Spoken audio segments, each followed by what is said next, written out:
নমস্কার বন্ধুরা, cook with কমলায় আজ আমি আপনাদের জন্য নিয়ে চলে এসেছি চিকেন মোমোর রেসিপি। তো চলুন দেখে নেওয়া যাক এটি কীভাবে বানাতে হবে। আমি এখানে পরিমাণ মতো ময়দা নিয়ে নিয়েছি, অল্প একটু নুন দিয়ে দিলাম, পরিমাণ মতো তেল দিয়ে দিলাম। এবারে ময়দাটাকে আমি ভালো করে মেখে নেব। মাখতে মাখতে এটাতে অল্প অল্প করে জল অ্যাড করতে থাকবো।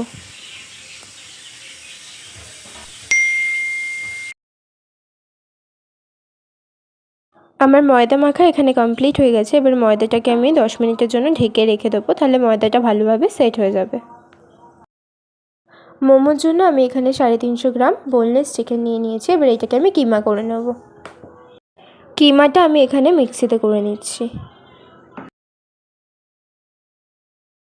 আমাদের চিকেনটা এখানে কিমা করা হয়ে গেছে। এবার এই কিমাটাকে আমি একটা পাত্রের মধ্যে তুলে নিলাম। এবারে কিমা করা চিকেনটার মধ্যে অর্ধেক লেবুর রস দিয়ে দিলাম, পরিমাণ মতো নুন দিয়ে দিলাম, অল্প একটু সয়া সস দিয়ে দিলাম, কিছু কেটে রাখা ধনেপাতা দিয়ে দিলাম, ঘষে রাখা আদা দিয়ে দিলাম, ঘষে রাখা রসুন দিয়ে দিলাম, অল্প একটু কেটে রাখা কাঁচা লঙ্কা দিয়ে দিলাম, ঘষে রাখা পেঁয়াজ দিয়ে দিলাম। এবারে এইগুলোকে আমরা হাত দিয়ে ভালো মতো মেখে নেব।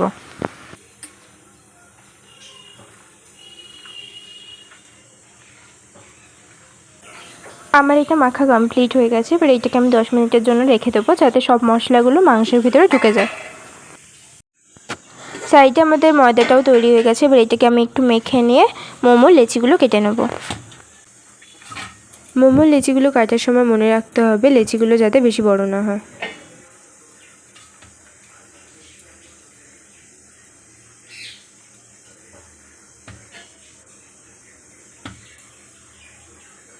আমার লেচিগুলো কাটা হয়ে গেছে। এবারে এক এক করে আমি লেচিগুলোকে বেলে নেব।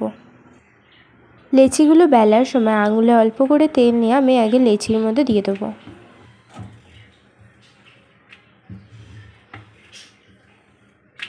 আমার মোমো লেচিটা বেলা হয়ে গেছে। এবার সাইডে আমি যে চিকেনটা ম্যারিনেট করে রেখেছিলাম ওটাকে এর পুর হিসেবে দিয়ে দেবো। পুরটা আমাদের দেওয়া হয়ে গেছে। এবার এটাকে আমরা ভালো মতো বন্ধ করে দেবো। ভালো করে বন্ধ করার জন্য আমরা এখানে একটা দিক ধরে অন্যগুলো ফোল্ড করে করে এটাকে বন্ধ করে দেবো। আর ভালো করে দেখে নিতে হবে যাতে কোনো জায়গা থেকে পুরটা না বেরিয়ে যায়।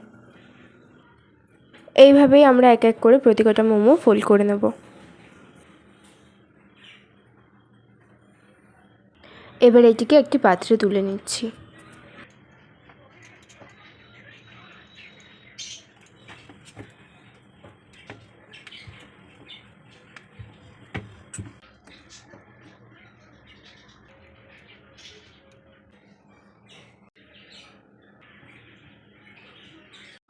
আমার এখানে এক এক করে সবকটা মোমোই রেডি করা হয়ে গেছে।